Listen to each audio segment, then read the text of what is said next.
Hello friends, ഇന്ന് cigarette smoke ചെയ്യുന്ന കൂട്ടർക്ക് നല്ലൊരു ന്യൂസായിട്ടാണ് ഞാൻ വന്നിരിക്കുന്നത്.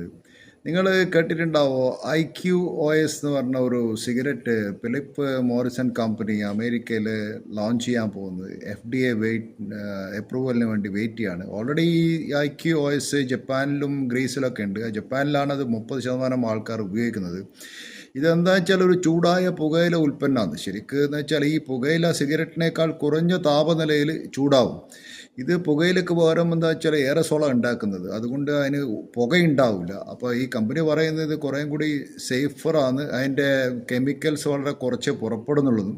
പക്ഷേ ഇത് ഇപ്പോൾ ഡിബേറ്റ് നടക്കുന്നുണ്ട് ഇതിൻ്റെ ഹെൽത്ത് ബെനിഫിറ്റിനെ കുറിച്ചിട്ട്.